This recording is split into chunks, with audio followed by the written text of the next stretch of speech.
আসসালামু আলাইকুম। আমি পলি। আমি এখন আপনাদের একটি গল্প পড়ে শোনাচ্ছি। গল্পের নাম আমি পদ্মজা।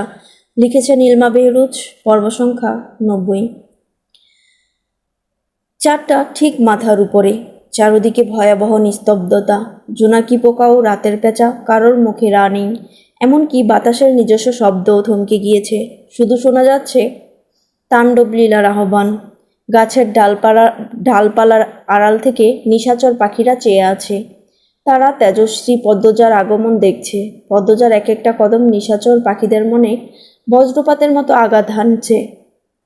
তার সাদা শাড়ি থেকে বিচ্ছুরিত সাদা রং নিশাচরদের চোখ ঝলসে দিচ্ছে। পদ্মজার এক হাতে রামদা, অন্য হাতে দড়ি। দড়ি দিয়ে বাঁধা তিনটে নেড়ি কুকুর। আচমকা কুকুরগুলো চিৎকার করে উঠল।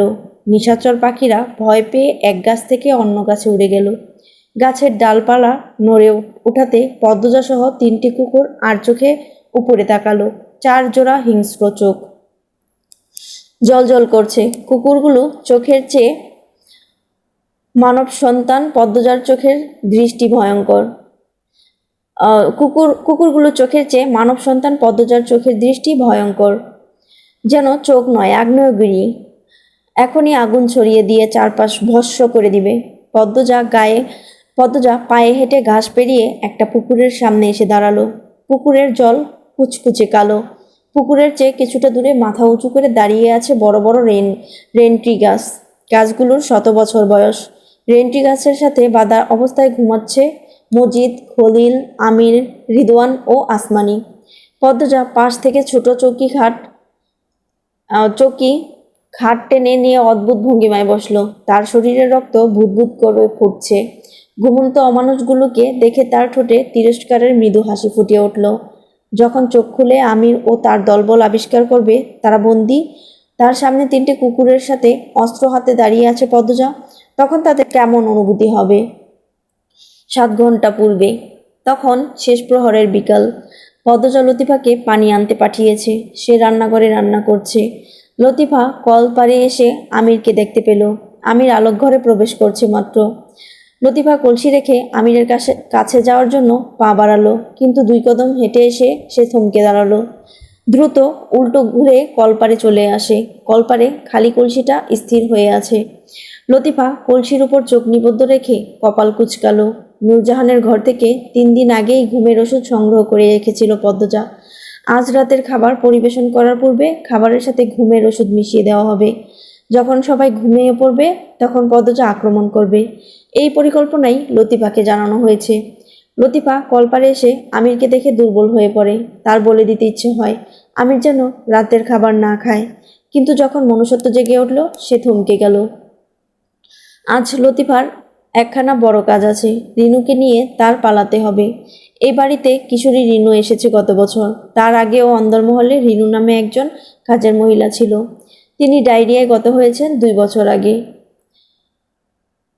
এতিম লতিফা প্রথম যখন এই বাড়িতে এসেছিল মজিদ ও খলিলের দ্বারা যৌন হয়রানির শিকার হয়েছিল। তারপর লতিফা ফরিনাকে সব জানায়। ফরিনা প্রতিবাদ করায় আমির সব শুনল। আমির তার বাপ চাচাকে নিষেধ করে লতিফাকে নির্যাতন করতে। সে চায় তার মায়ের সেবা করা মানুষগুলো নিরাপদ থাকুক। এরপর প্রায় 2-3 বছর নিরাপদে কেটে গেলেও 15 বছর বয়সে রিদওয়ানের মাধ্যমে লতিফা ধর্ষিত হয়। ধর্ষণের পর লতিফা পালানোর জন্য ছটফট করছে। দরজা বন্ধ করে দিনের পর দিন লুকিয়ে হাউমাউ করে কেঁদেছে। তারপর বেশ কয়েকবার মজিদ ও খলিলের থাবার শিকার হতে হয়েছে। দিনগুলো বিষাক্ত ছিল। পালানোর মতো জায়গা ছিল না। তাই একসময় লতিফা ভাগ্যকে মেনে নিল, সহ্য করে নিল সবকিছু। অন্দরমহলের পাশাপাশি পাতালগড়ের বিশ্বস্ত হয়ে উঠল। তবে গত 4 বছর ধরে সে মজিদ, খলিল আর রিদওয়ানের থাবা থেকে মুক্ত। এর পেছনেও কাহিনী রয়েছে। ফরিনার প্রতি লতিফার ভালোবাসা এবং সম্মান দেখে আমি লতিফার ঢাল হয়ে দাঁড়ায়। তার হুমকিতে থেমে যায় লতিফার কালো রাত্রিগুলো। লতিফা বিশ্বস্ততার সাথে আমিরের গোপন নিষেধগুলো মেনে চলে। পদ্মজা, রুম্পা ও হেমলতাকে চোখে চোখে রাখা ছিল লতিফার দায়িত্ব। গত বছর কিশোরী রিনু নতুন এসেছে অন্দরমহলে। সে এ বাড়ি সম্পর্কে কিছুই জানে না। মজিদ হাওলাদার উদারতা দেখিয়ে এতিম রিনুকে নিজের বাড়িতে নিয়ে আসেন। যেহেতু রিনুকে উদারতার জন্য আনা তাই রিনুকে দেখে শুনে রাখা হয়। বিয়ের জন্য হচ্ছে, কিন্তু লতিফা দেখেছে রিদওয়ানের কুদৃষ্টি রিনুর উপর আছে। রিনুর সাথে একই বিছানায় থাকতে থাকতে লতিফা রিনুকে আপন ছোট বোন ভাবা শুরু করেছে। সে রিনুকে ছোট বোনের মতো ভালোবাসে। রিনুকে অভিশপ্ত নিখুঁত যন্ত্রণাময় কালো রাত্রিগুলো থেকে বাঁচাতে লতিফা দ্রুত পালাতে চায়। তাই আমিরের প্রতি প্রতাপ থাকা সত্ত্বেও গোপন পরিকল্পনার কথা বলতে পারল না, দমে গেল। সে কলসি রেখে দ্রুত পায়ে অন্দরমহলে চলে যায়। রান্নাঘরে পা রাখতেই পদ্মজা ঘাড় ঘুরিয়ে তাকালো। সে পাথরের মতো স্থির। লতিফার হাত খালি দেখে যান্ত্রিক স্বরে বলল, পানি কোথায়? লতিফা নিজের হাতে নিজের কপাল চাপড়ালো। সে কলসি রেখে চলে এসেছে। লতিফা টান টান করে হেসে বলল, এখনই আনতাসি, খাড়াও। লতিফা কলসি আনতে চলে গেল। পদ্মজা এক এক করে পাতিলে মশলা ঢাললো। মুরগি কষানো হবে। পুলিশ ভুরে পূর্ণার লাশ ফেরত দিয়েছে। বাসন্তী নাকি রাতে স্বপ্ন দেখেছেন পূর্ণার লাহড়ি ঘরের পাশে কবর খুঁড়ছে। তাই তিনি সবাইকে অনুরোধ করেছেন পূর্ণার কবর যেন লাহড়ি ঘরের পাশে গোলাপ গাছটির নিচে হয়। বাসন্তীর কথা রাখা হয়। পূর্ণা তার প্রিয় গোলাপ গাছটির নিচে পরম শান্তিতে ঘুমাচ্ছে। পদ্মজা আজও কাঁদল না। সে চুপচাপ কোরআন শরীফ পড়ছে। তারপর পূর্ণাকে কবর দেওয়া হলে অন্দরমহলে ফিরে এসেছে। এ নিয়ে সমাজে নানান কথা হচ্ছে। পদ্মজার ব্যবহারে অবাক হয়েছে প্রেমা, বাসন্তী ও প্রান্ত। মৃদুলের অবস্থা নাজেহাল। তাকে হাজার টেনেও পূর্ণার কবর থেকে সরানো যাচ্ছে না। খাওয়া দাওয়া ছেড়ে দিয়েছে। মৃদুলের মা জুলেখা বানু ছেলের পাগলামি দেখে অসুস্থ হয়ে পড়েছেন। মোড়ল বাড়ির অবস্থা করুন। পদ্মজা ভাবনা ছেড়ে কাজে মন দিল। লতিফা কলসি নিয়ে দৌড়ে আসে। তারপর মেঝেতে কলসি রেখে বলল, লও পানি। পদ্মজা পূর্বে সরেই বলল, যা যা আনতে বলেছিলাম আনা হয়েছে? আনছি। রিনু ব্যাগ গুছিয়েছে? হ্যাঁ, গুছাইছে। রিনুকে ডাকো। লতিফা রান্নাঘর থেকে গলা উঁচু করে ডাকলো, রিনু রে, ওই রিনু। রিনু আশেপাশেই ছিল। লতিফার ডাক শুনে দ্রুত হেঁটে আসে। সে গতকাল থেকে আতঙ্কে আছে। ভয়ে রাতে ঘুমাতে পারেনি। রিনুর সামনের দাঁতগুলো উঁচু, গায়ের রং কুচকুচে কালো, কিন্তু মনটা সাদা। সরল সহজ একটা মেয়ে। রিনু এসে বলল, আপা। পদ্মজা বলল, রাতে বের হয়ে যাবি লুতুবুবুর সাথে। পথে একদম ভয় পাবি না। আমি লুতুবুবুকে কিছু টাকা দিয়েছি, আর একটা ঠিকানা দিয়েছি। আল্লাহ সহায় আছেন। বিসমিল্লা বলে বের হবি। পথে আল্লাহকে স্মরণ করবি বেশি বেশি। ইনশাআল্লাহ কোনো ক্ষতি হবে না। রিনু বাদ্যের মতো মাথা নাড়ালো। লতিফা পদ্মজাকে বলল, তোমারে ওরা কিছু যদি করে? পদ্মজা উত্তর দিল না। লতিফা উত্তরের আশায় তাকিয়ে রইল। অনেকক্ষণ পর পদ্মজা বলল, আমার ঘর থেকে কাপড়ের ব্যাগটা নিয়ে পুকুর পাড়ের আশেপাশে কোথাও রেখে আসো। এখন আরেকটু পেঁয়াজ রসুন বাটো। রাইখা আইছি, সব কাম শেষ। গোয়ালঘরের পেছনে 3টা কুত্তা বান্দা আছে। চিল্লাইছে অনেকক্ষণ, খাওয়ান দিছি, এরপরে থামছে। আর ওই যে আলমারিটার পিছনে একটা বয়াম আছে, ওইটার ভিতরে রিনু বিষ পিঁপড়া ভরছে। এইটাও একটু পরে রাইখা আমুনে। মরে যাবে না? না, বয়ামের মুখ কাপড় দিয়া বাইন্দা রাখছি। ভিতরে মাডিও আছে, বলল রিনু। পদ্মজা, লতিফা ও রিনু তিনজনে মিলে রান্নাবান্না শেষ করলো। আমিনা সদর ঘরে আলোকে নিয়ে খেলছেন। তার জীবন আলোতে সীমাবদ্ধ। আর কিছুতে পরোয়া করেন না। আগে ঘরের ব্যাপারে হলেও কথা বলতেন, এখন তাও করেন না। সারাদিন আলোর সাথে কথা বলেন, মনের ব্যথা আলোকে শোনান। আলো কিছু বোঝে না, শুধু হাসে। আলোর হাসিটাই আমিনার সঙ্গী। রিনু রান্নাঘর থেকে বেরিয়ে গিয়েছিল। মিনিট দুয়েকের মাঝে দৌড়ে ফিরে আসে। পদ্মজাকে জানায়, রিদওয়ান ভাইজান আইতাছে, লগে একটা সেরি। পদ্মজার হাত থেমে যায়। তাহলে সেই নারী যে পূর্ণাকে হত্যা করতে সাহায্য করেছে। রিনু এক হাত দিয়ে অন্য হাত চুলকাতে থাকলো। সে রিদওয়ানকে আগে ভয় পেত, এখন নাম শুনলেই কাঁপে। লতিফা রিনুর অস্বস্তি ভয় খেয়াল করলো। রিনু, ঘরে যা, দরজাটা লাগাইয়া দিবি। লতিফার বলতে দেরি হয়, রিনুর ঘরে চলে যেতে দেরি হয় না। রিদওয়ান সদর ঘরে প্রবেশ করে আসমানিকে বলল, আমার লগে থাকবা না অন্য ঘরে লইবা? রিদওয়ানকে দেখেই আমিনা আলোকে নিয়ে ঘরে চলে যান। আসমানি নিকাব তুলে চোখ বড় বড় করে বলল, বাড়ির ভিতরে তোমার লগে থাকুম। আইসি যে এইটাই বেশি, এমনিতেই ডর লাগতাছে আমার। তখন রানী কাকি এরা ছিল, এখন তো নাই। যারা আছে এরা থাকা আর না থাকা সমান। আসমানি চারপাশ দেখে বলল, পদ্মজা কই? আসমানির চোখ মুখ দেখে দাঁত কেলিয়ে হাসল রিদওয়ান। বলল, বাবুর বউ পাগল হইছে, মাথা ঠিক নাই, ভয় পেও না। আসমানি চারপাশ দেখতে দেখতে বলল, মাথা ঠিক নাই দেখাই তো ডর বেশি। রিদওয়ান আসমানির সাথে ঘনিষ্ঠ হয়ে দাঁড়ালো, বলল, আজিজ ফিরবে কোন দিন? মারে লইয়া শহরে গেছে, আইতে 4-5 দিন তো লাগবই। তাহলে কয়দিন আমার সাথে থাকো। আসমানি রিদওয়ানের মুখের দিকে তাকিয়ে হাসলো। রান্নাঘর থেকে টুংটাং শব্দ আসছে। আসমানি বলল, পদ্মজা যদি জিগায় আমি কার কি লাগি? তোমাকে চিনে না, বাড়ির কাছে থাকো আজিদের বউ হিসেবে দেখেনি কখনো? না। তাহলে কিছু বলার দরকার নাই, প্রশ্ন করলে উত্তর দিও না। সন্দেহ করলেই কি, না করলেই কি? পদ্মজার দাম আছে আর? আচ্ছা ছাড়ো, আমি পদ্মজারে দেখে আইতাছি।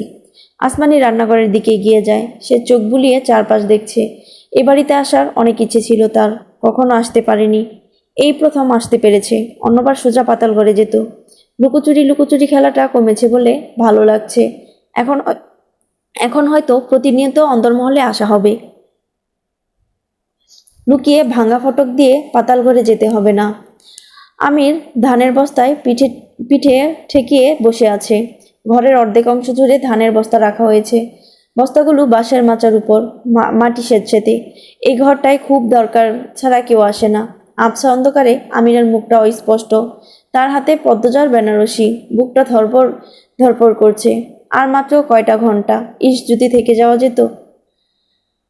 আফসোসে বুকের ভেতরটা পুড়ে যাচ্ছে, কিন্তু কোনো পথ নেই, সব পথ বন্ধ। হয় আগুন ঝলসে যেতে থাকে, নয় মৃত্যু গ্রহণ করো। হয় আগুনে ঝলসে যেতে থাকো, নয় মৃত্যু গ্রহণ করো। কি নিষ্ঠুর শর্ত! আমি পদ্মজার বেনারসির দিকে তাকালো। ধূসর আস্তরণে বন্দী হয়ে গেছে সব স্বপ্ন আশা। চোখে ছবির মতন দৃশ্যমান হয় পদ্মজার লাজুক মুখখানা। তার দুধে আলতা সিমসিমে গরনে খয়েরি রংটা কি ভীষণ মানাতো। বর্ষাকালে শুক্রবার মানেই ছিল বৃষ্টিতে ভেজা। আমির ঘন্টার পর ঘন্টা পদ্মজাকে এক ধ্যানে দেখেছে, মুখস্থ করে নিয়েছে তার শরীরের পশমের দৈর্ঘ্য প্রস্থ। আমির কল্পনা থেকে বেরিয়ে বেনারসিতেও চুমু দিল। সীমাহীন যন্ত্রণা থেকে বলল, যখন তোমার কথা ভাবি তখন আমার শরীরে সমস্ত শিরা উপশিরা বাঁচতে থাকে। আমাদের পথটা কি আর একটু দীর্ঘ হতে পারত না? আমির উত্তরের আশায় বেনারসি দিকে তাকিয়ে রইল। তার ঠোঁট দুটো বাচ্চাদের মতো ভেঙে আসে। একটু কথা বলুক না বেনারসিটি, একটু কথা বলুক। আমির ভেজা গলায় আবার বলল, তোমার জন্য বুকটা পুড়ে যাচ্ছে। তোমার ছোঁয়ার সাধ্যি দেখার সাধ্যি কেনই নেই আমার? বেনারসি নিশ্চুপ, সে বোবা, প্রাণহীন। আমির চোখ বুজে বস্তায় হেলান দিল। গত কয়দিনে পদ্মজার উচ্চারিত প্রতিটি শব্দ কানে বাজছে। যখন পদ্মজার বলা, একবার নিজের মা বোনকে, মেয়েগুলোকে জায়গায় দাঁড় করিয়ে ভাবুন।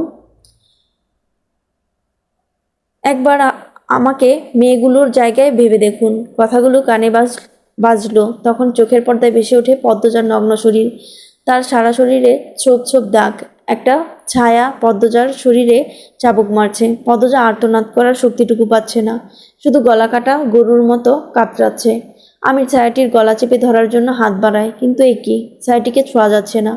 আমির দ্রুত চোখ খুলে ফেলল। তার মুখ থেকে অস্পষ্ট উচ্চারণ হয়, পদ্মজা। আমি চট করে উঠে দাঁড়াই। বুকের ভেতর আগুন লেগে গেছে। ভেতরটা ভস্ম হয়ে যাচ্ছে। শরীর দিয়ে যেন ধোঁয়া বের হচ্ছে। সে শার্ট ছুঁড়ে খুলে ফেলে দিল দূরে। কপালে বিন্দু বিন্দু ঘাম জমেছে। শরীরের শিরা উপশিরায় তাণ্ডব শুরু হয়ে গিয়েছে। এই যন্ত্রণা আমি নিতে পারছে না। সে 2 হাতে নিজের চুল টেনে ধরল। বিগত দিনগুলো তাকে নরকীয় শাস্তি দিয়েই চলেছে। চোখগুলো আজে বাজে দেখছে। মস্তিষ্কের প্রতিটি নিউরন আজে বাজে ভাবছে, পদ্মজা। এই পদ্মজাতে কি শক্তি লুকিয়ে আছে? এই একটিমাত্র নাম তাকে নিঃস্ব করে দিয়েছে, বিষাক্ত করে তুলেছে প্রতিটি শ্বাস প্রশ্বাস। আমি টিনের দেয়ালে এক হাত রেখে নিজেকে শান্ত করার চেষ্টা করি। মজিদ ক্লান্ত হয়ে আলোকঘরে বসলেন। এখানে প্রচুর আলো বাতাস আসে। লতিফা মজিদকে আসতে দেখে দ্রুত শরবত আর পান সুপারি নিয়ে আসে। মজিদের সামনে এসে বসে রিদওয়ান ও খলিল। মজিদ শরবত পান করে লতিফাকে প্রশ্ন করে, পদ্মজা কথাবার্তা বলছে? লতিফা নতজানু অবস্থায় উত্তর দিল, হ কইছে। রিদওয়ান লতিফাকে বলল, যে মেয়েটা আসছে দেখে রাখবি, যত্ন নিবি। লতিফা বাদ্যের মতো বলল, আইস্তা ভাইজান। খলিল বললেন, আশিদপুর থেকে যে বড় পাট্টিটা আনছিলাম পুষ্কুনি পারে ওইটা বিছাইছি খালু। এশারের আজানটা পরে সব খাওন দাওন দিয়ামু। ভালা করছস। খলিল পান মুখ পুড়ে বললেন। লতিফা শরবতের খালি গ্লাস নিয়ে চলে গেল। মজিদ আরও 2 গ্লাস পানি পান করলেন। তিনি ভীষণ ক্লান্ত, সারাদিন দৌড়ের উপর ছিলেন। রিদওয়ানের ভুল আপাতত মগার উপর ঘুরে গিয়েছে। মগা গতকাল থেকে বাড়িতে নেই। আবার শেষবার মগার সাথে পূর্ণা ছিল। সবার জবানবন্দির ভিত্তিতে আপাত দৃষ্টিতে মগা খুনি। পুলিশ হাওলাদার বাড়ির দারোয়ানকে খুঁজেছে। মোড়ল বাড়িতে পুলিশ এসেছে শুনেই রিদওয়ান দারোয়ান মোত্তালিবকে হত্যা করেছিল। তাই পুলিশ মোত্তালিবকে পেল না। মজিদ হাওলাদার পুলিশকে বলেছেন, তিনি ধারণা করেছেন দারোয়ান ও মগা পরিকল্পনা করে পূর্ণাকে ধর্ষণ করার পর হত্যা করেছে। পুলিশ এখন দারোয়ান মোত্তালিব ও মগাকে খুঁজছে। রিদওয়ান নিরাপদে আছে। খলিল মজিদকে বললেন, ভাইজান কিছু ভাবছেন? কি নিয়ে? মজিদের নির্বিকার স্বর। রিদওয়ান ভ্রুকুটি হয়ে গেল। সে চারপাশ দেখে বলল, আপনি এত নির্বিকার কেন চাচা? আজ আমিরকে খুন করার কথা ছিল। মজিদ এক হাত তুলে রিদওয়ানকে চুপ করতে ইশারা করলেন। তারপর বললেন, বাবু যদি আমাদের কথা না শুনে তখন ব্যবস্থা নেব, তার আগে না। রিদওয়ানের মুখটা ফ্যাকাশে হয়ে যায়। সে নাছোড়বান্দা স্বরে বলল, আমির কখনোই পদ্মজাকে খুন করবে না, শেকলবন্দিও করবে না। মজিদ গম্ভীর স্বরে বললেন, দেখা যাবে। রিদওয়ান খলিলের দিকে তাকালো। তারপর অধৈর্য হয়ে মজিদকে বলল, আমিরের জন্য আমাদের ক্ষতি না হয়ে যায়? আমিরের জন্য আমাদের ক্ষতি না হয়ে যায়। মজিদ খলিলকে বললেন, দেখ তো আশেপাশে কেউ আছে নাকি, ঘরগুলোও দেখবি। আমির মাত্র বের হতে যাচ্ছিল। মজিদের শেষ কথাটা কানে আসতেই সে দরজার আড়ালে লুকিয়ে পড়ে। খলিল আলোক ঘরের প্রথম দুটো ঘর দেখে এসে বললেন, কেউ নাই। তারপর চেয়ারে বসলেন। রিদওয়ান খলিলের দিকে তাকিয়ে ইশারা করে মজিদকে বুঝাতে। খলিল মজিদের আরেকটু কাছে এসে বসলেন। তারপর বললেন, রিদু কিন্তু হাঁচা কইতাছে ভাইজান, বাবুরে দিয়া আর ভরসা নাই। মজিদ রিদওয়ানের দিকে তাকিয়ে বললেন, তুই কি বোঝাতে চাচ্ছিস? বাবু আমাদের খুন করে পদ্মজাকে নিয়ে সংসার করতে চাইবে? রিদওয়ান তড়িৎ গতিতে বলল, এটা কি সম্ভব না কাকা? আলমগীর তাই কি আলমগীর ভাই কি করলো? মজিদ নির্লিপ্ত কণ্ঠে খলিলকে বললেন, খলিল, তোর ছেলের বুদ্ধি এখনো হাঁটুতে আছে। রিদওয়ান উঠে দাঁড়ায়, তার মাথা চলে যাচ্ছে। মজিদ বললেন, তুই আমার পাশে বস, তোর মাথায় কিছু কথা ঢুকাতে হবে। রিদওয়ান মনের বিরুদ্ধে আবার বসলো। মজিদ বললেন, চুপ করে আমার কথা শোন। আলমগীর আর বাবুর মধ্যে আকাশ পাতাল পার্থক্য। পাতালগড়ের রীতি পূর্বপুরুষ থেকেও পেলেও নারী পাচার চক্রটার সৃষ্টি বাবুর। এই চক্রে আলমগীর, তুই, আমি আর খলিল বাবুর দলের একটা অংশ মাত্র। আমরা সরে গেলে আমাদের উপর রাগ একমাত্র বাবুই ঝাড়তে পারবে। কিন্তু এই চক্রের শুরুটা যে করেছে সে হচ্ছে নেতা। গত সপ্তাহে বাবু ঢাকা থেকে একটা খাম নিয়ে আসছে। খামের চিঠিতে স্পষ্ট লেখা আছে, 6 মাস পর বাবু নিজ দায়িত্বে 16টা মেয়ে সিঙ্গাপুরে পাঠাবে। সার্নারজনের সাথে 3 মাস আগে থেকে চুক্তিবদ্ধ বাবু। বাবুর স্বাক্ষর আছে চিঠিতে। বাবু প্রতিজ্ঞাবদ্ধ। রিদওয়ান বলল, পড়ছি আমি, কিন্তু টাকা কি করছে? আমাদের তো দেয়নি। মজিদ বিরক্তিতে কপাল কুঁচকালেন। তিনি কথার মাঝে কথা বলা একদম পছন্দ করেন না। বললেন, হয়তো কাজ শেষে দিত। আমার পুরো কথা শুন, কথার মাঝে কথা বলবি না। রিদওয়ান মাথা নাড়ালো। মজিদ বললেন, এখন বাবু যদি প্রতিজ্ঞা রক্ষা না করে এর পরিণতি কেমন হবে ধারণা আছে? বিদেশে কত মানুষের সাথে ও কাজ করেছে হিসাব আছে? সবার বিরুদ্ধে ছোটখাটো প্রমাণ হলেও বাবুর কাছে আছে। আর এই দেশে কি একমাত্র বাবু মেয়ে পাচার করে? আরও আছে, কম হলেও 8-9 জন দলনেতার সাথে বাবুর ভালো পরিচয় আছে। যেখানে এই দেশ পরিচালনা করা একজন নেতা এই চক্রের সাথে জড়িত আর বাবু তার সাথে যোগসূত্র আছে, সেখানে বাবু পালিয়েছে যদি জানতে পারেন, তিনি বাবুকে ছেড়ে দিবেন না। সব রকম ব্যবস্থা নেবেন। সম্মানহানির ভয় পাবেন, সব প্রকাশ হওয়ার ভয় পাবেন। বাবুর সাথে পদ্মজার ক্ষতি করবেন। পদ্মজা সুন্দর, বাবুর সামনে পদ্মজার বেইজ্জতি হওয়ার সম্ভাবনা শতভাগ আছে। আরও কত ক্ষমতাশীল লোক বাবুর সাথে এই কাজে জড়িত আছে। যতদিন বাবু এই কাজে নিজেকে রাখবে ততদিন ভালো থাকবে। ছাড়তে চাইলেই সর্বনাশ। বাবুর বুদ্ধি তোর মতো না রিদু। ও আর যাই করুক পালিয়ে যাওয়ার মতো বোকামি করবে না। এতটা বোকা বাবু না। যদি সত্যি বাবু পদ্মজাকে ভালোবেসে থাকে, ও ভুলেও পালিয়ে যাওয়ার সিদ্ধান্ত নেবে না। এই চক্রের সাথে জড়িত সবাই একজোট। বাবু পালানোর চেষ্টা করলে ও একা হয়ে যাবে। সবাই ঠিক ধরে ফেলবে বাবুকে। আর বাবু ধরা পড়লে পদ্মজাও ধরা পড়বে। পদ্মজা একবার ধরা পড়লে চোখের পলকে ভোগের বস্তু হয়ে যাবে। পালিয়ে কোথাও না গিয়ে পুলিশকে সব খুলে বললেই তো ও নিরাপত্তা পেয়ে যাবে। আর ফেসে যাব আমরা আর অন্যরা। মজিদ বোকা রিদওয়ানের পিঠে চাপড়ে বললেন, পুলিশ কয়জনকে ধরবে? আমি নিজেও পুলিশের হাতে ধরা পড়বে, ফাঁসিও হবে, নিজের মৃত্যু নিজে টেনে আনবে। তো কি হলো? কিছু কিছু কাজ আছে যেগুলোতে একবার প্রবেশ করে ঘাঁটি সৃষ্টি করে ফেললে আর সেখান থেকে বের হওয়া যায় না। বাবু তেমনই চিপায় আছে। যদি পালাতে চায় নিজের সাথে পদ্মজার ইজ্জত আর জীবন হারাবে। এই ঝুঁকি নেওয়ার সাহস বাবুর হবে না।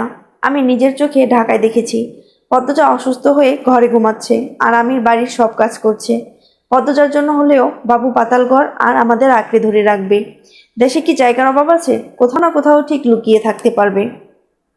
ওর কাজ করতে হবে না, ঘরে বসে বসে খাবে। তুই নিজ চোখে দেখেছিস আমির কিভাবে মাত্র 10 দিনে আলীকে রাজশাহী থেকে ধরেছে। আলীর পালিয়ে যাওয়া আমিরের জন্য হুমকি ছিল, তাই চিরুনি অভিযান চালিয়ে ঠিক খুঁজে বের করেছে। আমিরের অভিজ্ঞতা আছে, আমির পদ্মজাকে নিয়ে এত বড় ঝুঁকি নিবে না। আমির চিনে তার পেশার রক্ত কেমন। এতদিন অন্য মেয়েদের পিটিয়েছে, তখন নিজের বউকে পেটাতে দেখবে। মজিদ থামলেন, দাঁত বের করে হাসলেন। এত কথাতেও রিদওয়ানের মনে শান্তি এলো না। সে 2 হাত তুললে বলল, আচ্ছা ধরলাম আমির পালাবে না, কিন্তু পদ্মজাকে বেইজ্জতি করার জন্য আমাদের খুন করবে না তার নিশ্চয়তা আছে? মজিদ হাওলাদার এবার রেগে গেলেন, বললেন, বাবুর যখন এই কাজের সাথে থাকতেই হবে তখন আমাদের খুন করে নিজের পায়ে নিজে কুড়াল মারবে না। খলিল তোর ছেলেরে নিয়ে যা, তারপর গোয়ালঘর থেকে কতটা গোবর খাইয়ে দে। অপমানে রিদওয়ানের মুখটা থমথমে হয়ে যায়। সে ঘন ঘন নিঃশ্বাস নিতে থাকলো। আমিরের জায়গাটা সে কিছুতেই দখল করতে পারছে না, ব্যর্থ হচ্ছে বারবার। রিদওয়ান চেয়ারে লাথি দিয়ে চলে গেল। খলিল বললেন, ভাইজান আসমানিরা নাকি ঠিক কাম হইল? একদম না। রিদওয়ান আবার আরেকটা ভুল করলো। বাড়িতে কেউ নাই বলে ঝুঁকি নিয়ে যা ইচ্ছা করছে, আবার বিপদে পড়লে আমার পা যেন না চাটে বলে দিস।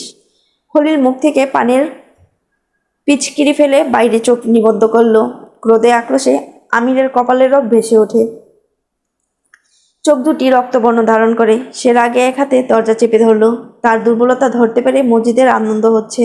মজিদের হাসি দেখে আমিরের গা গা জ্বলে যাচ্ছে। সে একবার ভাবলো এখনই গিয়ে মজিদের গলা চেপে ধরবে, কিন্তু পরক্ষণেই কি ভেবে থেমে গেল।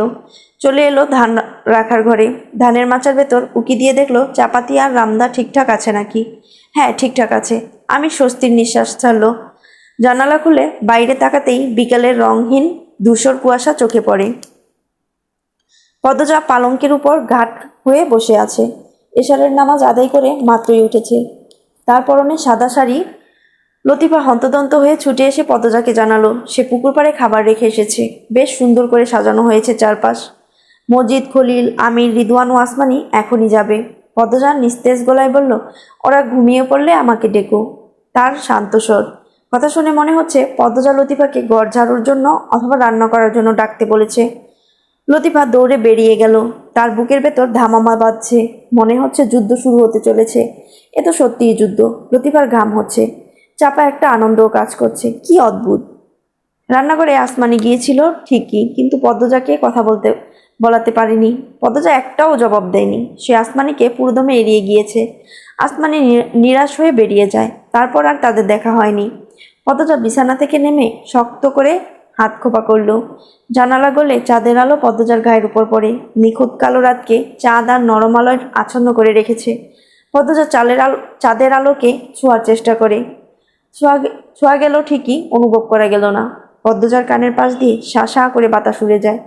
সে বাতাসের শীতলতাকে আগুনের আঁচের মতো অনুভব করছে। তারা 5 জন গোল হয়ে বসেছে। খাবারের সুন্দর গ্রানে চারপাশ মৌ মৌ করছে। রান্নার গ্রান শুনেই আমির বুঝে গেল সব পদ্মজা রান্না করেছে। সে নিজেকে সামলাতে পারল না। সবার আগে খাওয়া শুরু করলো। আগে তাদের হালকা পাতলা আলোচনা করার কথা ছিল, তারপর খাওয়া দাওয়া করে ভবিষ্যৎ পরিকল্পনা করবে। কিন্তু আমির নিয়ম ভঙ্গ করে শুরুতেই খাওয়া শুরু করে। অগত্যা বাকিরাও খাওয়া শুরু করলো। তাদের চেয়ে কয়েক হাত দূরে টলটলে জলের বিশাল পুকুর। জলের রং কালো। আশেপাশে কোনো ফুলের গাছ আছে। একটা মিষ্টি ঘ্রাণ ভেসে আসছে। কালো জলের পুকুরটির 25টি সিঁড়ি। এই পুকুর নিয়ে অনেক গুজব রয়েছে, যদিও সব মিথ্যে। বাড়ির মেয়েরা এদিকটায় কখনো আসেনি। মজিদ হাওলাদারের ভীষণ প্রিয় এই জায়গাটা। তার দাদা এই জায়গাটাতে সবসময় বোঝা আসর করতেন। মজিদের ইচ্ছে ছিল চাঁদের রাতে পুকুরের পাশে বসে বোঝা আসর উপভোগ করার, কিন্তু সম্ভব হয়নি। মজিদ হাওলাদারের দাদা নিজের বউকে ভূতে ধরা পাগল প্রমাণ করার জন্য গুজব রটিয়ে দেন। সেই গুজব ধরে রাখতে মজিদ হাওলাদারও এদিকটায় আসেননি কখনো। আজ বাড়ি খালি হওয়াতে সেই সুযোগ মিলেছে। তিনি গতকালই 2 জন লোক নিয়ে জায়গাটা সুন্দর করে পরিষ্কার করেছেন। চোখ জুড়িয়ে দেওয়ার মতো দৃশ্য হয়েছে। একটু দূরেই ঝাঁকে ঝাঁকে জোনাকি পোকা উঠছে। মাথার উপর চাঁদের আলো, চারপাশে 4টি হারিকেন। চমৎকার পরিবেশ। খলিল মুরগির রানে কামড় দিয়ে বললেন, বাবু সারাদিন কই থাহস? আমির ছোট করে উত্তর দিল, এখানেই। মসজিদ আমিরকে আগাগোড়া পরখ করে নিয়ে বলল, কোনো কিছু নিয়ে দুশ্চিন্তায় আসিস? না আব্বা, বলল আমির। রিদওয়ান কিছু বলতে আগ্রহী নয়। সে চুপচাপ খাচ্ছে, তার চোখে মুখে বিরক্তির ছাপ। আসমানি আমিরের পাশ ঘেঁষে বসলো, বলল, পরের কামে কয়দিনের সময় দিছে? অনেক দিন। এবার ভৈরবে নিশানা রাইখো, ওইখানে সুযোগ সুবিধা আছে অনেক। মজিদ আসমানির সাথে তাল মিলালেন। আমিও ভৈরবের কথা বলতাম। আমি রিদওয়ানের দিকে তাকিয়ে বলল, এই কাজ রিদওয়ান নিক। আজিত আর হাবুরে নিয়ে কয়েকদিনের জন্য ট্রলার নিয়ে ভৈরবে চলে যাবে। রিদওয়ান না চাইতেও সম্মতি জানালো। আমি আর চোখে পিছনে তাকালো। তার চেয়ে 5 হাত দূরে একটা রেন্ট্রি গাছ। গাছটির পিছনে সে চাপাতি আর রামদা রেখেছে। আর একটু রাত বাড়লেই যখন সবাই ক্লান্ত হয়ে যাবে, নেশা করবে, তখন সে আক্রমণ করবে। 2 হাতে 2 অস্ত্র নিয়ে রিদওয়ান ও মজিদকে আঘাত করা তার লক্ষ্য। তারপর খলিল ও আসমানি বা হাতে। আমি চুপচাপ প্রহর গুনতে থাকি। খাওয়া শেষে প্লেটগুলো দূরে রাখা হয়। প্লেটগুলো সরানোর জন্য মজিদ চারপাশে চোখ বুলিয়ে লতিফাকে খুঁজলেন। লতিফা আশেপাশে নেই। অন্যবার তো থাকে, আজ কোথায়? মজিদ বিরক্ত হলেন। তিনি মনে মনে লতিফাকে একটা নোংরা গালি দিলেন। তারপর পরবর্তী ডিল নিয়ে কথাবার্তা শুরু করলেন। কিভাবে এগুতে হবে, কোন এলাকায় যেতে হবে, বর্তমান পরিস্থিতি কিভাবে স্বাভাবিক করা যায়, এসব নিয়ে আলোচনা চলতে থাকে। রিদওয়ান চোখ মুখ কুঁচকে বসে আছে। মজিদ হাওলাদার আমিরকে কি প্রশ্ন করবেন বলছিলেন, তাও করছেন না। এই বুড়ো আবার গুটি পাল্টে দিয়েছে। আমির কথা কম বলছে, সে মোক্ষম সুযোগের অপেক্ষায়। কিন্তু তার সুযোগ আসার পূর্বেই সে এবং বাকিরা ঘুমের কাছে হেরে যায়। এতই ঘুম পেয়েছিল যে তাদের শরীর অন্দরমহলে যাওয়া অবধি ইচ্ছে শক্তি পায়নি। লতিফা কিছুটা দূরে অন্ধকারে লেবু গাছের আড়ালে বসেছিল। মশা কামড়ে তার হাত পা বিষিয়ে দিয়েছে। যখনই দেখল বোঝাসরের 5 জনই ঘুমিয়ে পড়েছে, তার ঠোঁটে হাসি ফুটে ওঠে। সে ছুটে যায় অন্দরমহলে। পদ্মজা সদরগড়ে শান্ত হয়ে বসেছিল। লতিফা হাঁপাতে হাঁপাতে সব জানালো। তারপর তারা লুকিয়ে রাখা দড়ি আর ওড়না নিয়ে চলে আসে পুকুর পাড়ে।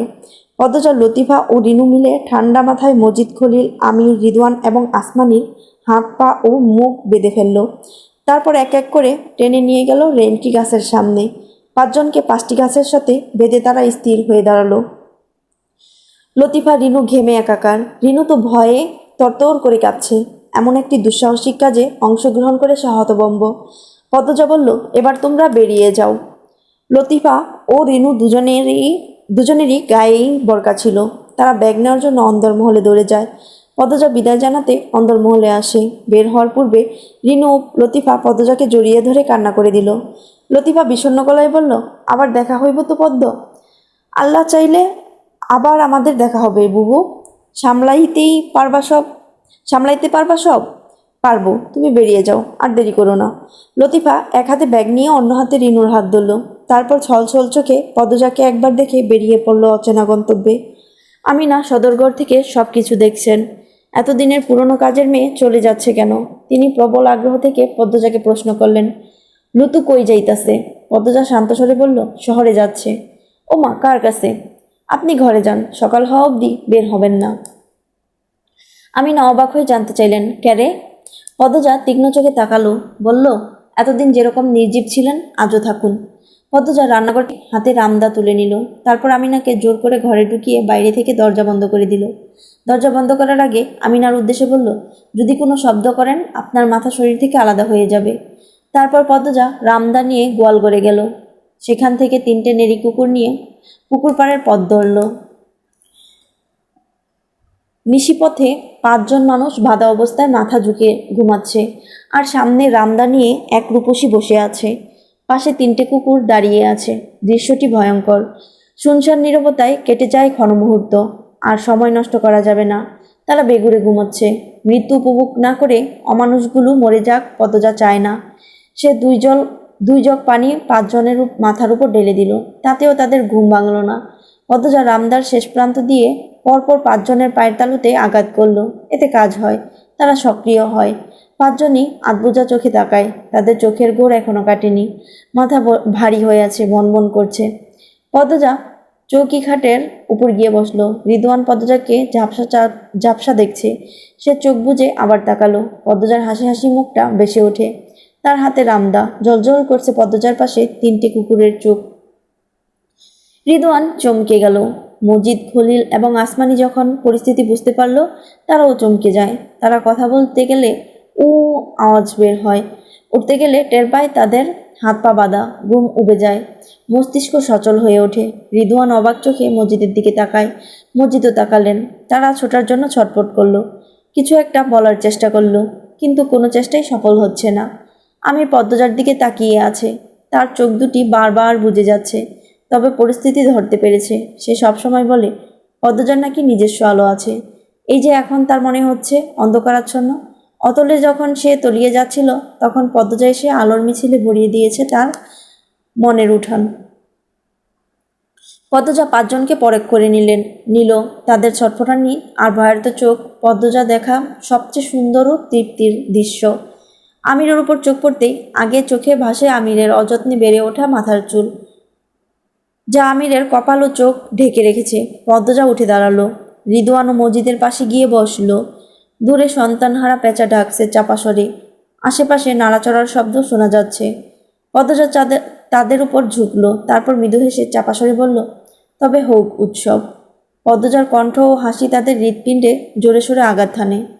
আসমানি ও শব্দ করে চলেছে, সে ভীতগ্রস্ত, ভয়ে তার শরীরে ঘাম হচ্ছে। ভয় পাচ্ছে উপস্থিত 4জনই। পদ্মজা আনাড়ি নয়, সে এর আগে 3টে খুন করেছে, শেষ খুনটা নিখুঁত ছিল।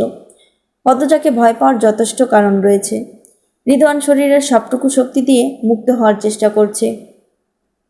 পদ্মজা হিজল গাছটির দিকে এগিয়ে যায়। লতিফা হিজল গাছের পেছনে কাপড়ের ব্যাগটি রেখেছে। পদ্মজা কাপড়ের ব্যাগখানা নিয়ে আসে। ব্যাগ উল্টো করতেই বেরিয়ে আসে 3টে বয়াম, চাপাতি, ছুরি, রামদা ও তলোয়ার। অস্ত্রগুলো দেখেই বন্দীদের আত্মা কেঁপে ওঠে। খলিল হাওলাদার ভয়ে পা দিয়ে মাটি খুঁড়তে খুঁড়তে ঘুমানো শুরু করলেন। পদ্মজা তীক্ষ্ণ চোখে তাকায়, ছুরি নিয়ে ধীর পায়ে হেঁটে আসে। পদ্মজার হাতে ছুরি দেখে কুকুরগুলো পালাতে উদ্যত হয়, কিন্তু তারা সুপারি গাছের সাথে বাঁধা, তাই পালাতে পারল না। ঘেউ ঘেউ করে চিৎকার করে উঠল। পদ্মজা খলিলের উপর ঝুঁকে তার মাথার চুল শক্ত করে ধরে কিরমির করে বলল, যে হাত দিয়ে এতদিন হত্যা করে আসা হয়েছে, আমি আজ সেই হাত কেটে ফেলব। খলিল চোখ দুটি মার্বেলের মতো বড় বড় হয়ে যায়। পদ্মজার রন্ধ্রে রন্ধ্রে ঢুকে পড়ে পূর্ণার মৃতদেহের সোদাগন্ধ, বেসে ওঠে আঁচড় কাটা মায়াবী মুখটা। সে মনের ক্রোধ প্রকাশ করতে খলিলের চুলে ধরে রেন্টি গাছের সাথে বারবার কয়েক আঘাত করল। খলিলের মাথা ফুলে টিলার মতো উঁচু হয়ে যায়। যে চোখে এতদিন হিংস্রতা ছিল, সে চোখে ভয়ের ছাপ। পদ্মজা ছুরি দিয়ে খলিলের হাত পায়ের চামড়া ছেড়ে দিল, তারপর বয়াম থেকে মরিচ নিয়ে সেখানে আহত স্থানে মাখিয়ে দিল। খলিলের চোখ ফেটে জল বেরিয়ে আসে। তিনি কেঁদে কিছু বলছেন, কিন্তু ছাড়া কিছু শোনা যাচ্ছে না। যন্ত্রণায় তার কলিজা ফেটে যাচ্ছে, জ্বলে যাচ্ছে হাত পা। খলিলকে ছেড়ে পদ্মজা সরু চোখে রিদওয়ানের দিকে তাকালো। কাছে কোথাও থেকে পেঁচা ডাকছে, জোনাকি পোকাদের দেখা যাচ্ছে না। কুকুর তিনটে পদ্মজার দিকে অবাক চোখে তাকিয়ে আছে। খলিলকে আঘাত করার সময় পদ্মজার চোখে মুখে যে হিংস্রতা ফুটে উঠেছিল, সেই দৃশ্য দেখে তারা অবাক হয়েছে। পদ্মজাকে তাকাতে দেখে রিদওয়ান চট করে চোখের দৃষ্টি সরিয়ে নিল। খলিলের অবস্থা দেখার পর থেকে সে পদ্মজাকে ভয় পাচ্ছে, শরীরের সব শক্তি দিয়ে চেষ্টা করছে ছুটার। রিদওয়ানের চোরাচাহনি দেখে পদ্মজা হয়তো হাসল। মধ্যরাতের বাতাস ছড়িয়ে পড়েছে সর্বত্র। পদ্মজা দ্বিতীয় বয়ামটি নিয়ে রিদওয়ানের দিকে এগিয়ে আসে। পদ্মজার এক একটা কদম রিদওয়ানের আত্মাকে কাঁপিয়ে তুলছে। পদ্মজা রিদওয়ানের পাশে বসল। রিদওয়ান আর চোখে পদ্মজার দিকে তাকায়। পদ্মজা রিদওয়ানের মুখের সামনে মুখ নিয়ে দাঁত বের করে হাসল, বলল, রাখে আল্লাহ, মারে কে? হ্যাঁ। রিদওয়ান একটু নড়াচড়া করে দূরে সরে যাওয়ার চেষ্টা করে। পদ্মজা এক থাবায় রিদওয়ানের মুখ থেকে ওড়নার বাঁধন খুলে দিল। সঙ্গে সঙ্গে রিদওয়ান মজিদের উদ্দেশ্যে বলল, আমি আগেই বলছিলাম, এ মেয়ে আমাদের বিপদের কারণ হবে, শোনেননি? পদ্মজা খপ করে রিদওয়ানের তালুর চুল টেনে ধরল। রিদওয়ান পদ্মজার মুখে থুতু ছুঁড়ে মারে। পদ্মজা তার মুখ দ্রুত সরিয়ে নেয়। রিদওয়ানের থুতু রিদওয়ানের মুখের উপরই পড়ল। রিদওয়ান কটমট করে তাকালো, বলল, বেশ্যা মাগি, তবে প্রথম দিনই মেরে ফেলা উচিত ছিল। পদ্মজা উঠে দাঁড়ায়, জোরে লাথি মারে রিদওয়ানের মুখে। লাথি খেয়ে রেন্টি গাছের সাথে আঘাত পায় রিদওয়ান। তার মাথা ভনভন করে ওঠে। রিদওয়ান কিছু বুঝে ওঠার আগে পদজা তার প্যান্টের ভেতর বয়াম থেকে কিছু ঢেলে দিল। সেকেন্ড কয়েক পার হতেই বিশেষ স্থানে জ্বালা পোড়া অনুভব হয়। একসাথে অনেকগুলো জীবের কামড়ে তার মুখ নীল হয়ে যায়। সে চমকে তাকায় পদ্মজার দিকে, প্রশ্ন করে, কি দিছস?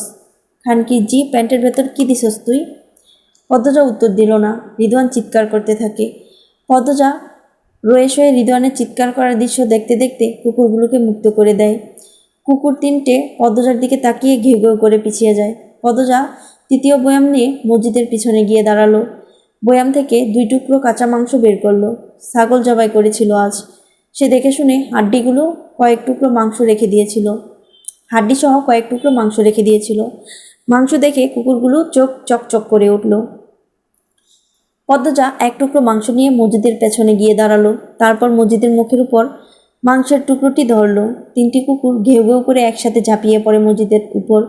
কুকুরগুলো লাফ দিতেই পদ্মজা মাংসের টুকরোটা মসজিদের উড়ুর উপর ছেড়ে দেয়। কুকুরগুলোকে নিজের দিকে তেড়ে আসতে দেখে মজিদ নিঃশ্বাস নিতে ভুলে যান। চোখের পলকে মজিদের হাত, পা ও মুখের চামড়া ছিঁড়ে যায়। বেরিয়ে আসে রক্ত।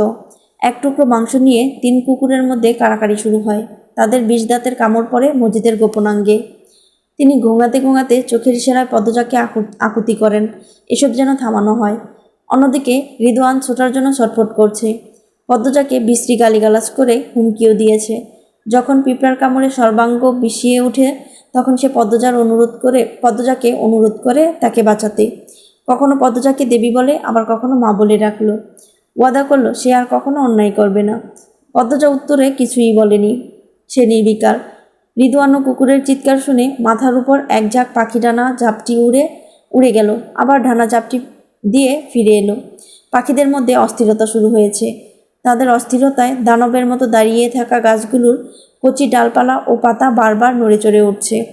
পদ্মজা এবার বয়াম নিয়ে খলিলের পিছনে গিয়ে দাঁড়ালো। পূর্বের মাংসটি নিয়ে একটি কুকুর দৌড়ে দূরে চলে যায়। তার পিছনে পিছনে বাকি 2টি কুকুরও গেল। পদ্মজা আরেক টুকরো মাংস খলিলের মুখের উপর ধরল। তারপর কুকুর 3টি আকর্ষণ পেতে মুখ দিয়ে শব্দ করল, হুস। খলিল হাওলাদার কুকুরগুলোর দিকে তাকিয়ে ভয়ে প্রস্রাব করে দিলেন। পদ্মজার ডাকে 3টে নেড়ি কুকুর সাড়া দিল। তারা ঘেউ ঘেউ করে দৌড়াতে আসে। খলিলের উপর ঝাঁপিয়ে পড়ে। পদ্মজা আগের মতোই হাতের মাংস খলিলের উরুর উপর ছেড়ে দিল। তারপর আরেক টুকরো মাংস নিয়ে আসমানির সামনে গিয়ে দাঁড়ালো। বয়াম রাখলো মাটিতে। একটা কুকুর পদ্মজার পিছনে এসে দাঁড়ায়, ঘেউ ঘেউ করে চিৎকার করে তাকে মাংস দিতে। পদ্মজার এক হাতে ছুরি বলে ভয়ে তার উপর ঝাঁপিয়ে পড়ে মাংস কেড়ে নেওয়ার সাহস পাচ্ছে না।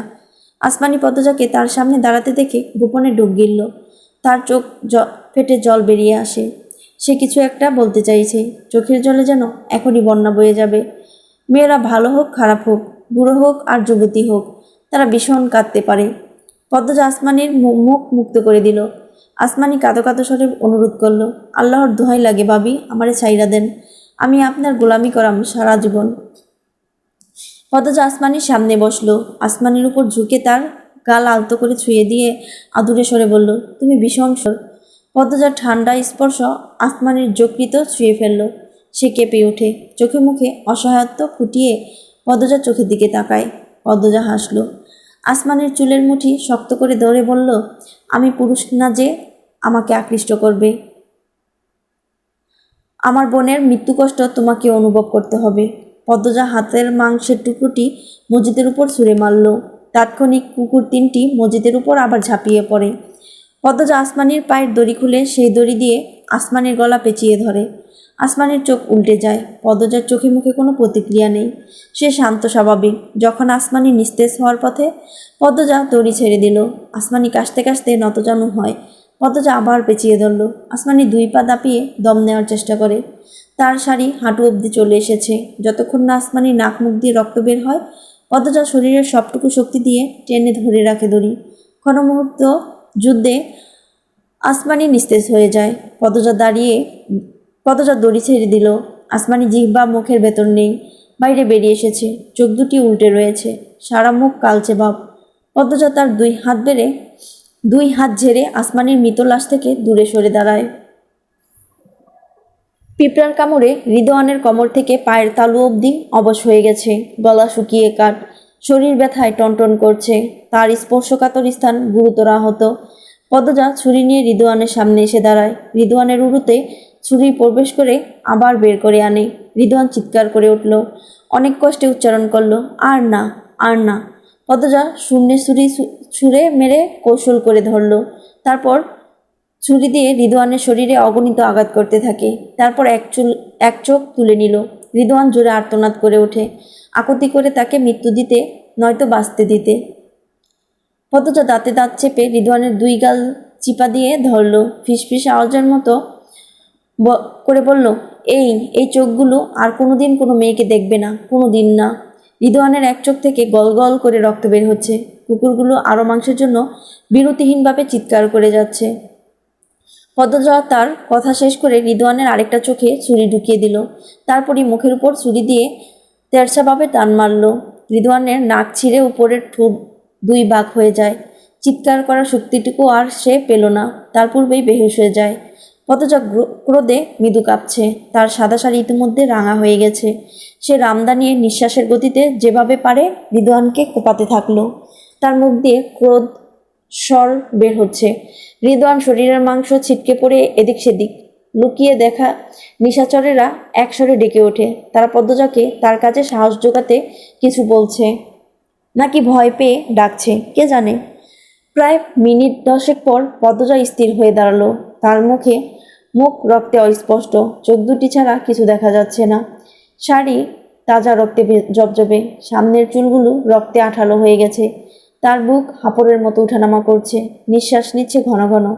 বাতাস পদ্মজার সাহসিকতায় মুগ্ধ হয়ে তাকে আলিঙ্গন করার জন্য ধেয়ে আসছে।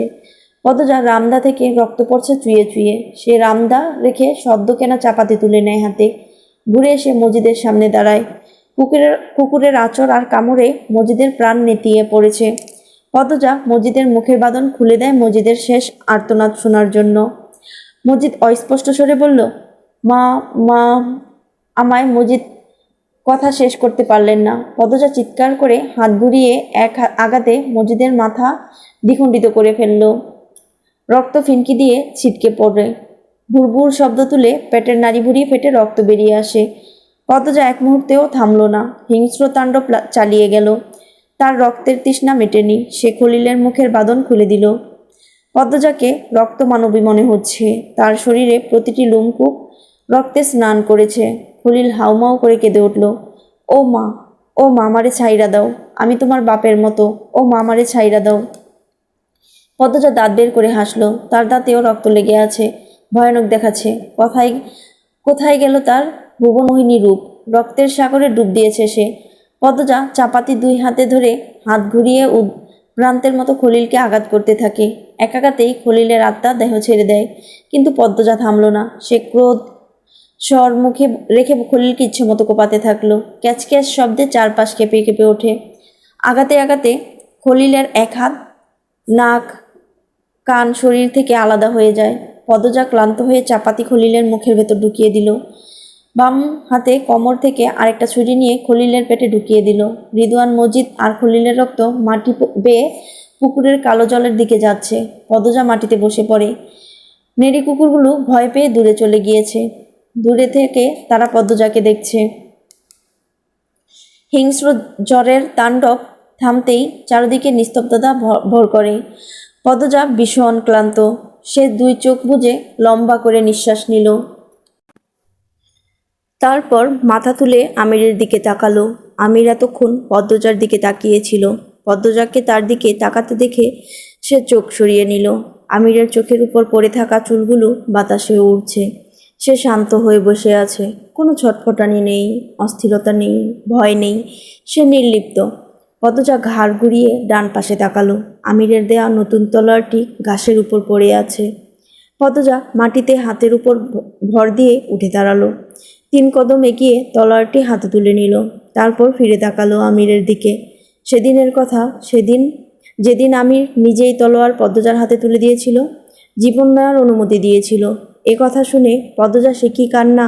কিন্তু আজ পদ্মজা শুধুই পদ্মজা, প্রিয় স্বামীর পদ্মাবতী নয়। পদ্মজা শক্ত করে তলোয়ার ধরে সামনে এগিয়ে যায়।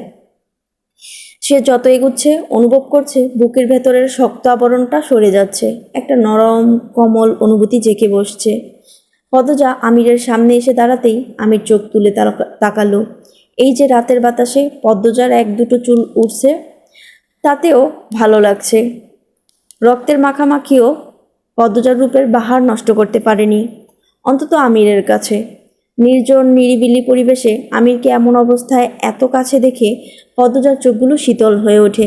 তার মনে হচ্ছে আমিরের চোখ, পা, হাত, বুক, বাহু সব কথা বলছে। সেদিনই তো তাদের বিয়ে হলো। আমির তার শক্তপোক্ত দুটি হাত দিয়ে পদ্মজাকে কুলে নিয়ে ঘরে তোলে, উপহার দেয় নতুন সংসার, নতুন পৃথিবী। সে আমিরের সংস্পর্শে এসে আবিষ্কার করে নতুন এক সত্তা। পুরনো কথা ভেবে পদ্মজার কণ্ঠনালীতে একটা যন্ত্রণা ঠেকছে, তার কণ্ঠনালী ব্যথা করছে। সে মাটিতে তলোয়ার রেখে রেন্টি গাছের দড়ি থেকে আমিরকে মুক্ত করে দেয়। এখন শুধু আমিরের হাত পা আর মুখ বাঁধা। পদ্মজা আমিরের সামনে বসলো। আমিরের নতজানু মুখটা নিখুঁতভাবে পর্যবেক্ষণ করলো। তারপর আমিরের বুকে সাবধানে এক হাত রাখলো। পদ্মজার একটুখানি ছোঁয়া আমিরের সত্তাকে কাঁপিয়ে তোলে, যেন সমুদ্রের ঢেউ গর্জে ওঠে। আকাশ ভেঙে বজ্রপাত পড়ে। কুকুরগুলো ধীরে ধীরে এগিয়ে আসে। পদ্মজার ছলছল চোখ দুটি স্পষ্ট।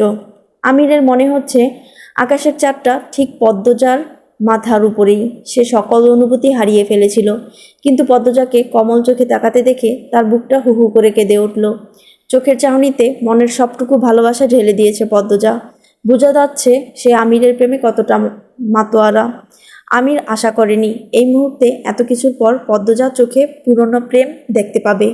বুকটা আর কত পুড়বে, যখন একসাথে থাকা সম্ভবই নয়। আমিরের চুপ থাকা, আমিরের নির্লিপ্ততা বলে দিচ্ছে সে পদ্মজার কোনো আঘাতকেই পরোয়া করে না। আমিরের মায়া মায়া চোখ দুটি গ্রাস করে ফেলে পদ্মজাকে। কেন জানি তার খুব কান্না পাচ্ছে। বুকের ভিতরে কোথায় যেন লুকিয়ে জায়গা থেকে একদল অভিমান প্রচণ্ড প্রচণ্ড কান্না হয়ে দু চোখে ফেটে বেরোতে চাইছে। পদ্মজা দৃঢ় কণ্ঠে বলল, কেন আমায় ভালোবাসলেন না? তার কণ্ঠে কান্না। আমিরের এক চোখ থেকে জল বেরিয়ে আসে। সে কোন শাব্দিক উচ্চারণে বোঝাবে পদ্মজাকে ঠিক কতটা ভালোবাসে? কি করে বলবে সে পদ্মজার জন্য বিষের দানা? ভালোবাসা এক ভয়ঙ্কর মহামারীর নাম, যে মহামারীর একমাত্র পথ বিপরীত মানুষটিকে ছাড়া নিঃস্ব হয়ে যাওয়া। এই মহামারীতে আক্রান্ত হয়ে কত মানুষ বৈরাগী হয়েছে, আর আমির বেছে নিয়েছে মৃত্যু।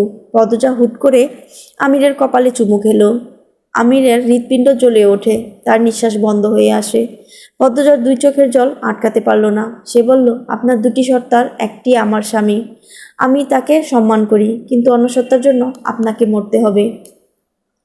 পদ্মজা ঠোঁটে ঠোঁট চেপে কান্না আটকাছে। আমির নিজেকে সামলে চোখের দৃষ্টি নত করল। পদ্মজা নিজেকে নিজের প্রশ্ন করে, বুকটা জ্বলে যাচ্ছে কেন? একটু আগের তেজটা কেন নেই বুকের ভেতর? আমিরের ভালোবাসার অভাব তাকে পুড়িয়ে দিচ্ছে। 6টা বছর মানুষটা এত কেন ভালোবাসলো? এত নিখুঁত ভালোবাসার অভিনয় হতে পারে? কাঙাল সে, তার স্বামীর ভালোবাসার কাঙাল, কিন্তু এই ভালোবাসাই প্রতারণা করল। এই ভালোবাসা ভাগ হয়েছে আরও আগে। কষ্টগুলো বাতাসে উড়ে যায় কেন? পদ্মজা খাপ থেকে তলোয়ার বের করলো। তলোয়ারখানা দেখে পদ্মজার বুকের ভেতরে ধ্রিম ধ্রিম করে কিছু বাজতে থাকে। কেঁপে ওঠে তার হাত। পদ্মজা ঢুক গিলে নিজেকে ধাতস্থ করলো। তারপর কাপা হাতে আমিরের মুখ থেকে ওড়নার বাঁধন খুলে দিল। আমিরের আর্তনাদ শোনার জন্য নয়, সে চায় আমির তাকে কিছু বলুক, কিন্তু কি শুনতে চায় সে জানে না। আমিরের বেলা সে কঠোর হওয়া তো দূরে থাক, তলোয়ার চালানোর সাহস পাচ্ছে না। আমির মাথা নত করে অপেক্ষা করছে মৃত্যুর জন্য। মৃত্যু তার জন্য উপহার। পদ্মজা আঘাত করতে সময় নিচ্ছে। আমিরের নিশ্চুপতা তার মনের ব্যথা বাড়িয়ে দিচ্ছে। সে বেহায়া হয়ে কাট কণ্ঠে বলল, কিছু বলার আছে? আমির তাকালো। এই তো। এই দৃষ্টি পদ্মজাকে খুন করে ফেলে, তীরের বেগে বুকের ভেতর ছিদ্র করে ফেলে। এই পৃথিবীতে নাকি শ্যামবর্ণ অবহেলিত, অথচ ভুবন মোহিনী রূপসীর পদ্মজা শ্যামবর্ণ এক পুরুষকে ভালোবেসে থমকে গিয়েছে। আমির বলল, গত 4 দিনের যন্ত্রণার একাংশ যদি তুমি অনুভব করতে, আমাকে খুন না করে বাঁচিয়ে রাখতে, আমার শাস্তি হতো আমার বেঁচে থাকা। আমির কথা শেষ করে চোখের পলক ফেলার পূর্বে পদ্মজা তার বুকের মধ্যিখানে তলোয়ার ঢুকিয়ে দিল। তলোয়ার বুক ভেদ করে পিঠে গিয়ে ঠেকে। আচমকা আক্রমণ করায় আমির অবাক হলো। তার মুখ দিয়ে রক্ত বেরিয়ে আসে। বুকের যন্ত্রণারা শেষবারের মতো 2 চোখ ছাপিয়ে বেরিয়ে পড়ে। আমিরের মুখ থেকে এত রক্ত বের হতে দেখে পদ্মজার পায়ের তলা কেঁপে ওঠে। সে সঙ্গে সঙ্গে তলোয়ার টেনে বের করলো। আমিরের দেহটা ধপ শব্দ করে তুলে লুটিয়ে পড়ে মাটিতে। পদ্মজা বুক ছেদ করে ওঠে। বুকের ভেতর পাহাড় ধসে পড়ে। সে দ্রুত আমিরের 2 হাতের বাঁধন খুলে দেয়। বুকের ভেতর থেকে শব্দ তুলে কান্না বেরিয়ে আসে। সে কাঁদো কাঁদো হয়ে বলল, যাবেন না, যাবেন না। আমিরের শরীর দুই তিনটে ঝাঁকি দিয়ে নিথর হয়ে যায়। পদ্মজা মাথায় এক হাত দিয়ে উদ্ভ্রান্তের মতো এদিক সেদিক তাকায়। তার শরীরটা কেমন যেন করছে। চোখের সামনে তিলে তিলে গড়ে তোলা প্রেমের প্রাসাদ ভেঙে চুরমার হয়ে যাচ্ছে। সে শব্দ শুনতে পাচ্ছে। শব্দের আঘাতে তার মগজ চূর্ণ বিচূর্ণ হয়ে যাচ্ছে। 2 হাতে মাটি চাপড়ে চিৎকার করে কেঁদে উঠল, আল্লাহ, আল্লাহ। তার চিৎকার শুনে সন্তানহারা পেঁচাটির কান্না থেমে যায়। আল্লাহ উচ্চারণটি প্রতিধ্বনিত হতে থাকে যেন বারবার। এই একটি ডাকে পদ্মজার সর্বহারার বেদনা ফুটে ওঠে। সে আপন মানুষদের মৃত্যু দেখতে দেখতে ক্লান্ত। তার যন্ত্রণার পাহাড় ভেঙে গেছে। পদ্মজা বাচ্চাদের মতো হাঁটুতে ভর দিয়ে একবার ডানে যায় আর একবার বামে যায়। তারপর আমিরের মাথার কাছে এসে বসে। আমিরের চোখ দুটো খোলা, পদ্মজার দিকে তাকিয়ে আছে। চোখ জোড়ার কি পদ্মজাকে দেখার তৃষ্ণা মেটেনি? তোমাকে দেখার তৃষ্ণা আমার কখনোই মিটবে না পদ্মাবতী। পদ্মজা চমকে পিছনে তাকায়। কেউ নেই। ডান পাশ থেকে আবার শুনতে পায় একই কথা। পদ্মজা ডান পাশে তাকায়। তারপর শুনতে পায় বাম পাশ থেকে। পদ্মজা চরকির মতো ঘুরতে থাকে। সে বাস্তব দুনিয়া থেকে বেরিয়ে এসেছে অনেক আগে। আমিরের বলা পুরনো কথাগুলো সে শুনছে। প্রতিটি কথা তাকে সূর্যের মতো খোঁচাচ্ছে। পদ্মজা এত ব্যথা সহ্য করতে না পেরে 2 হাতে ঘাস টেনে তুলল। তারপর এক হাত দিয়ে মাটিতে আঘাত করতে করতে চিৎকার করে কাঁদল। কাঁদতে কাঁদতে তার গলার স্বর স্তব্ধ হয়ে যায়। সে শরীরে ভার ছেড়ে দেয়, সেজদার মতো উবু হয়। তারপর মাথা তুলে এক হাতে আমিরের চোখ দুটি বন্ধ করে দিল। চোখের জল মুছে চারপাশে চোখ বুলালো। তার চোখের দৃষ্টি অস্থির, নিঃশ্বাস এলোমেলো। এই বিশাল পৃথিবীতে এখন সে একা। আচমকা সে উঠে দাঁড়ায়। যেখানে বোঝ আসর হয়েছিল সেখানে ছুটে যায়। আমিরের প্লেট আলাদা, তার প্লেট দুটো পদ্ম ফুল আঁকানো। পদ্মজা খুঁজে খুঁজে আমিরের প্লেটটা বের করলো। সেখানে কিছু খাবার অবশিষ্ট ছিল। পদ্মজা ঘাড় ঘুরিয়ে একবার আমিরের মৃতদেহ দেখল। তারপর দ্রুত অবশিষ্ট খাবারটুকু খেলো। খাবার শেষ হতেই পানি না খেয়েই দৌড়ে আমিরের কাছে আসে। একটা তীক্ষ্ণ ঠান্ডা স্রোত বুকের এদিকে থেকে ওদিকে ছুটে বেড়াচ্ছে। চারটা অর্ধেক ডুবে গিয়েছে, তবে তার আলো এখন রয়ে গেছে। পদ্মজা আমিরকে টেনে সোজা করলো। আমিরের শার্টের বুক পকেট থেকে একটি বিশেষ শিশি বেরিয়ে আসে। পদ্মজা শিশিখানা হাতে নিয়ে অবাক চোখে আমিরের ফ্যাকাশে মুখটা দেখে। সে কিছু একটা বলে, কিন্তু কথাটি ফুটল না। তার কথা হারিয়ে গেছে। তারপর ভাবলো বিষ খেয়ে আত্মহত্যা করব, কিন্তু পরক্ষণে মনে পড়ল আত্মহত্যা মহাপাপ। পদ্মজা বিষের শিশি ছুঁড়ে ফেলে পুকুরে। আমিরের মাথাটা কুলে নিয়ে অনেকক্ষণ গুনগুন করে কাঁদল পদ্মজা। বাতাসের বেগ বেড়েছে, রক্ত শুকানোর পথে। ঠান্ডা কাটার মতো বিচ্ছে শরীরে। পদ্মজার ভীষণ ঘুম পাচ্ছে। সে রক্তাক্ত আমিরকে টেনে মাঝে নিয়ে এসে সুন্দর করে শুয়ে দিল। তারপর আমিরের নিথর দেহটিকে 2 হাতে জড়িয়ে ধরে তার বুকের উপর শুয়ে পড়ল। মিনিট 2 পর ঘুম ঘুম চোখে মাথা উঁচু করে আমিরের দুই গালে সময় নিয়ে দুটো চুমু দিল পদ্মজা। একটা কুকুর পদ্মজাকে ঘিরে হাঁটছে, আর বাকি দুটো কুকুর খলিল, মজিদ, রিদওয়ান ও আসমানির লাশ শুকছে। ক্লান্ত পদ্মজা আমিরের বুকে শুয়ে শান্ত হলো। চোখ বুঝল। যে পৃথিবীর লীলাখেলায় সে বাধ্য হয়েছে স্বামীর বুকে অস্ত্র চালাতে, সেই পৃথিবীর উদ্দেশ্যে মনের খাতায় চিঠি লিখল। ক্ষমা করো পৃথিবী, তাকে আমি ঘৃণা করতে পারিনি, তাকে আমি নিষ্ঠুর মৃত্যু দিতে পারিনি। যার হাতের 5টি আঙুল আমার নির্ভরতা, যার বুকের পাঁজরে লেগে থাকা ঘামের গন্ধ আমার সবচেয়ে প্রিয়, যার উষ্ণ ঠোঁটের ছোঁয়া আমার প্রতিদিনের অভ্যাস, যার এলোমেলো চুলে আমি হারিয়ে যাই বারংবার, যার ভালোবাসার আহ্বানে সব কিছু তুচ্ছ করে ছুটে যাই, যার মিষ্টি সোহাগে অন্য জগতে হারিয়ে যাই, তার কষ্ট আমি কি করে সহ্য করি? লোকে বলে স্বামীর পাঁজরের হাড়ে স্ত্রী তৈরি। তাহলে যার পাঁজরে আমার সৃষ্টি, তার আর্তনাদ কি করে শুনি? এই কঠিন কাজ আমার পক্ষে সম্ভব হয়নি। ও পৃথিবী, সবাইকে বলে দিও আমার কবরটা যেন আমার স্বামীর কবরের ঠিক বাঁ পাশেই হয়। আমি তাকে ভালোবাসি। যেমন সত্য চন্দ্র সূর্য, তেমন সত্য আমি তাকে ভালোবাসি। শেষ রাত্রি। চারদিকে ছড়িয়ে আছে রক্ত, একটি জিহ্বা বের করা নারীর দেহ, তিনটি ক্ষতবিক্ষত পুরুষ দেহ ও একটি মাথা। মাঝখানে শুয়ে আছে আমির হাওলাদার, তার বুকের উপর শুয়ে আছে তারই অর্ধাঙ্গিনী, তারই খুনি উম্মে পদ্মজা। খাবারের ঘুমের ওষুধ ছিল বলে পদ্মজা ঘুমিয়ে পড়েছে। তিনটি নেড়ি কুকুর এলোমেলো হয়ে এদিক সেদিক হাঁটছে, সাই সাই করে বাতাস বইছে। অনেকগুলো তারায়, মাঝে একটা চাঁদ, স্বচ্ছ আকাশ, চারটা তার নরমা নিয়ে ঠিক আমির পদ্মজার উপর স্থির হয়ে আছে। এই ছিল আমি পদ্মজার পর্ব 90।